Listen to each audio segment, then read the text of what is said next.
So guys, meron tayong isang unit dito. Bali, ano to, parang may misfiring siya. Mataas yung minor, tapos nag-vibrate yung makina, lakas ng vibration. Tingnan natin kung ano yung findings natin dito. Ayan, oh. Ang taas ng minor, tapos malakas yung vibration. Yan, so titingnan natin kung ano yung findings natin. Bali, DA64B to. Wala siyang RPM kaya hindi natin makita, pero maririnig natin mataas yung kanyang minor talaga. Ayan, oh. Tapos ano sila yung ginawa nito para ano, tinaasan yung minor para hindi mamatay? May mga inadjust sila? Hindi naman mamatay talaga. Yung tinimplan niya lang eh. Kasi hindi na umakagat yung minsan pagpaahon, walang persa. Dudos na ako. Okay. Sige. Check natin. Bali ng turbo itong ano, makina. So yan, check muna natin kung ano yung makita natin. Bali ito ang under dito sa kabila. Yan, oh, talagang malakas yung vibration niya. Check muna natin yung PCV, tapos ito ay ECV. Check din natin lahat ng mga ano, ng mga langis muna. Tapos yung air filter niya, lahat. So ngayon guys, papanda rin natin yung makina. Titingnan natin dito sa cylinder niya kung alin yung nagmi-misfire. Nakarekta rin yung auxiliary pan niya. So yan. So pagka walang nagbago dito, ibig sabihin doon yung misfiring. Pag nagbago yung andar na parang mamamatay or namatay, okay yon, goods yon.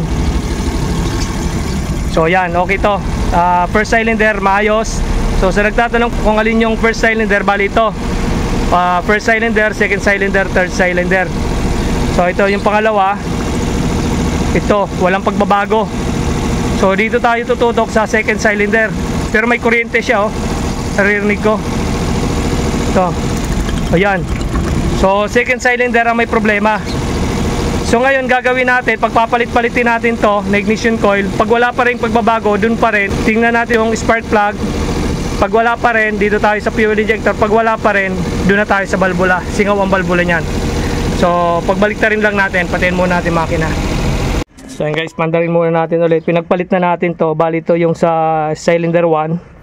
Tapos nilagay natin dito. Tapos yung sa 3 nilagay natin dito. So pinagpalit-palit na natin. Kahit alin naman dito sa dalawa, pagpalitin nyo. Kasi ito yung may misfiring yung second cylinder. So yan, paandarin natin. Tingnan natin kung dyan pa rin yung misfiring nya.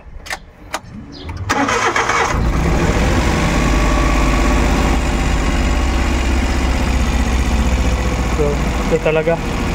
Dito pa rin talaga. Second cylinder pa rin. Wala pa rin pagbabago. So ito, yan o, mamamatay. Tapos ito, first cylinder, yan o, mamamatay din. So nandito pa rin, second cylinder pa rin yung misfiring nya. So ayun guys, pinagpalit-palit natin yung mga spark plug. Tingnan natin kung nandito pa rin yung misfiring nya. Kasi sabi ito, na-check na rin tong fuel injector, hindi na bumubuga ng gasolina. So ngayon napalitan na, ganun pa rin, wala pa rin pagbabago. Check muna natin to. Simula tayo sa simula ulit. Pagpalit-palitin, tapos panda rin ulit, check ulit, bunutin yung mga ignition coil kung may pagbabago dun sa kanyang andar. Check natin ulit, panda rin natin ulit, na palit-palit na natin yung mga spark plug.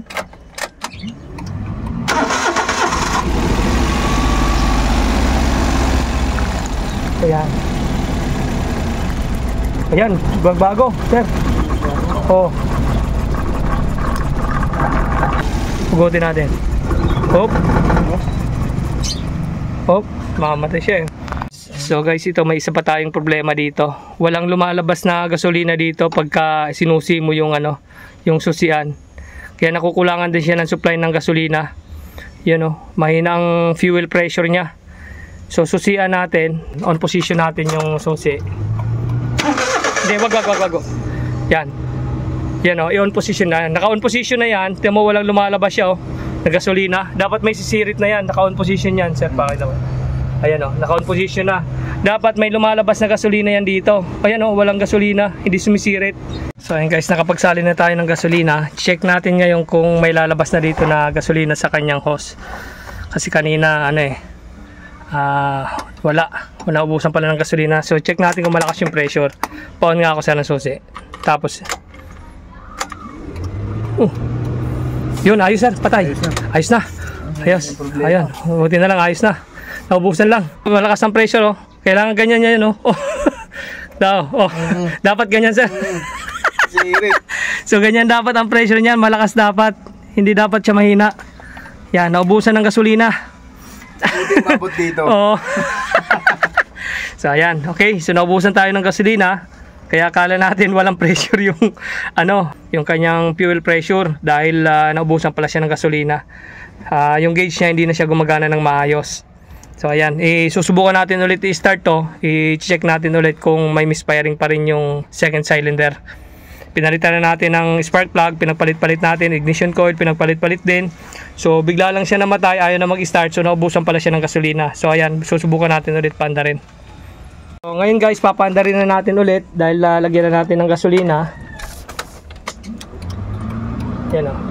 So paandarin natin ulit, tingnan natin kung saan ulit yung misfire. Oh, paandar na. Tulog ah. Ayan. Umandar na. So ngayon, di pa natin alam kung may misfiring pa rin. Ayun o. May misfiring pa rin. Wala talaga. Second cylinder talaga, sir. Yan o, walang pagbabago. Ito. Mamatay. Yan o. Diba? Yan. So guys, napagpalit-palit na natin spark plug, ignition coil. So ganun pa rin. Pinalitan na rin ng spark plug. Pinalitan na rin ng spark plug. So ngayon, gagawin natin, compression test na natin. Meron tayong pang compression test dito para sigurado na. So guys, check din natin dito yung kanyang voltahe sa kanyang fuel injector. Kailangan meron niya na reading na 12 volts. Kung ano yung reading ng battery natin, yun din dapat ang lumalabas dito. So check natin ito. So body ground muna para malaman natin kung alin yung 12 volts dyan. Dito yung ano niya. Yan. Yung tester natin. So ayan, may 12 volts dito. So meron siyang 12 volts, ibig sabihin meron supply itong linya na ito. Check din natin yung iba para makita natin na pare-pareho. So ito guys yung troubleshooting ng ng mga nagmi-misfire yung inyong makina. So check nyo lahat to. Yan.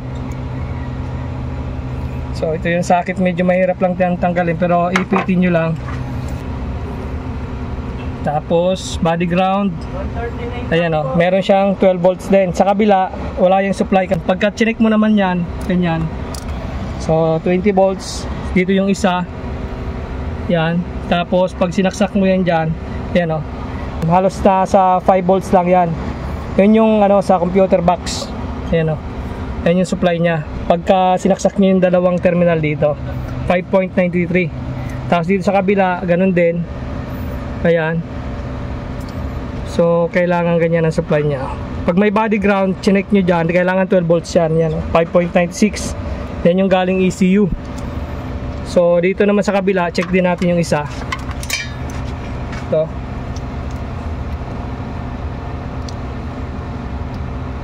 So ibig sabihin okay lahat ng supply nya dito.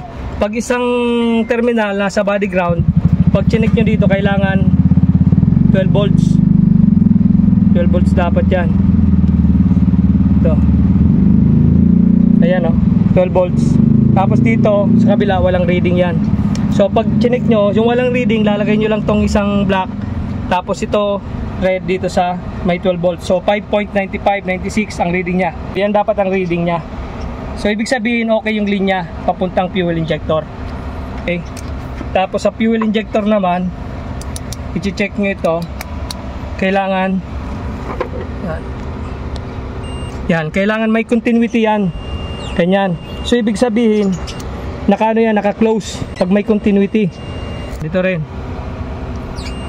Kahit hindi nyo nabaklasin yan, pag may continuity yan, ibig sabihin okay yan, naka-close yan. Ito rin. Halos lahat meron. So okay lahat ng injector, walang problema. Lahat siya naka-close. Ngayon, pagka nasuplayan siya ng kuryente, saka siya mag-open. So ngayon guys, i-check naman natin yung kanyang fuel injector kung sumisirit. Binaklas ko na yan. Ito muna tayo sa may misfiring na fuel injector. Check natin kung sumisirit yan, kung nag-open close. Medyo kapit na kapit to Okay, so dito muna tayo. Salpak lang natin. Ito rin yung ginagamit natin panglinis ng ating fuel injector. So dito tayo kukuha ng supply dito sa kanyang fuse box. Tatap. Tayo kukuha ng ano, supply ng positive. Tapos yung negative, maghanap lang tayo dyan ng mga body ground kung saan tayo pwede mag-tap. Tapos kuha tayo ng throttle body cleaner. Ito yung ginagamit natin pang linis. Tapos yan, lalagay lang natin. Nasa baba lang itong ano na ito. Yan, ganyan. Tapos itin na lang natin kung sisirit. Maghanap tayo na may ground. So dito, sa body. Sa body siguro. Yan o. Yan. Yan, so okay naman.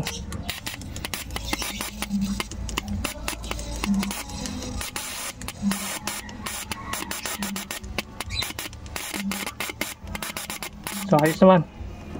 So ayos naman to. Nag-open. Medyo may lang yung ground. Yan. So nalinisin na diretso. Yan. So ayos naman to na fuel injector niya. Wala namang problema. Walang problema sa fuel injector. Nag-open naman siya. So sabay na rin natin tong iba para malinisin na rin to.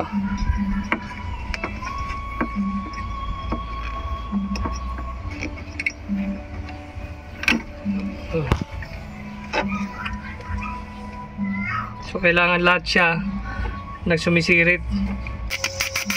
Yung ganyan o. Ibig sabihin maganda yung ano niya, buga. Yan. So ingatan nyo lang may spray yung mata nyo kasi ano yan, mahapdi sa mata.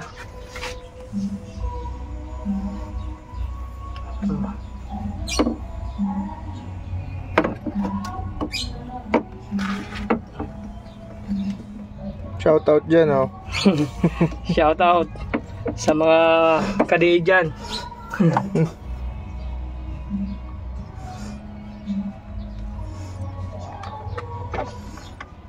So kailangan lang natin ng maintenance talaga sa ating sakyan para mapangalagaan. Yan, wag natin pabayaan na lumala yung problema. Yan o. Yan, okay na yan. Kasi malinis na rin daw, nilinisan na rin daw ito eh. So tingnan lang natin kung gumagana talaga ng maayos yung kanyang ano, fuel injector. Yan, so ibabalik na natin, linisan lang natin tong mga nozzle niya. So guys, pagka magko-compression test kayo, tatanggalin nyo yung relay ng fuel pump tapos yung fuel injection. Para pagka nag-compression test kayo, walang supply ng kuryente doon sa kanyang spark plug at walang supply ng gasolina. So tatanggalin nyo itong dalawa na ito. Fuel pump at fuel injection. Yan. Tanggalin muna natin tapos compression test na natin. Guys, bali ito na yung pang compression test natin. Nagamit ko lang to sa ano sa Toyota. Sa Toyota Corolla na small body. Kasi bago lang to, pinili natin. Yan o. So sa mga gustong bumili nito na ganito, ilalagay ko lang yung link sa description box natin. So ito yung pang compression test. Ito lang gagamitin natin. Tapos ito, titingnan natin, kailangan papalo yan at least 150. So check na natin. So ito na guys yung pang compression natin. Ngayon unahin natin tong cylinder 1. So yan, ganyan lang. Ididiin lang natin yan kasi may rubber naman yan dito. So pagka nag-compress yung kanyang piston, makikita natin yung reading dyan. Mga ilang crank lang, mga ilang seconds, 3 to 5 seconds bago natin makikita yung record nya. Ayan, paano nga kasi pawak. So papakita natin. So start natin mga 3 to 5 seconds. Iga-crank lang natin, tinanggal na natin yung relay ng fuel pump tapos fuel injection. Yan, for safety. So i-crank lang natin. Yan. Oh, ayan. So, halos 175. So, maganda yung compression niya. Ayan, oh. Record natin, first cylinder 175 PSI. So, press lang natin to, release yung pressure. Okay, tapos yung cylinder 2 naman, yan din lang natin, wag sobrang diin. Crank, 3 to 5 seconds. Oh my God. Ayan. Napakababa. Halos 24 PSI lang. So ito ang problema natin. Pwedeng valvula, pwedeng piston ring. So ayan na sir.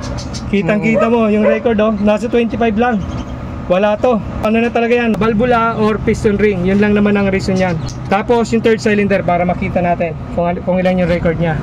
So ito ang maganda na meron kayong pang compression test para nalaman talaga na ayos ang compression ng inyong makina. Ayan, start natin. Ayan no, napakataas din, 174, ayos. So yung dalawang cylinder, cylinder 1, cylinder 2, cylinder 1, cylinder 3, ayos na ayos yung ano niya, yung compression niya. Yung cylinder 2 yung may problema natin kaya nagbi-misfire. So wala tayong problema sa ignition coil, wala tayong problema sa spark plug, wala rin sa fuel injector at sa mga linya niya. So pinakita ko naman sa inyo lahat kanina kung paano natin troubleshoot.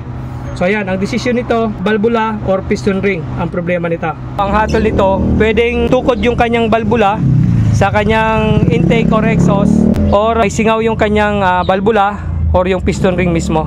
So yun lang ang pwedeng ano nito. Babaklasin yan na cylinder head. Titingnan yung mga clearance ng valve kung ilan. Dapat mga 0.18 or 0.20 ang dapat na clearance yan. So yan, okay na, nahanap na natin yung problema. Loose compression yung kanyang second cylinder kung bakit siya nagmi-misfire. So yun ang gagawin, babaklasin, tapos papacheck yung valvula kung okay yung clearance, tapos titingnan din kung ano yung problema sa loob, kung may singaw din sa kanyang piston ring or piston. So dun yan makikita lahat pag binaklas.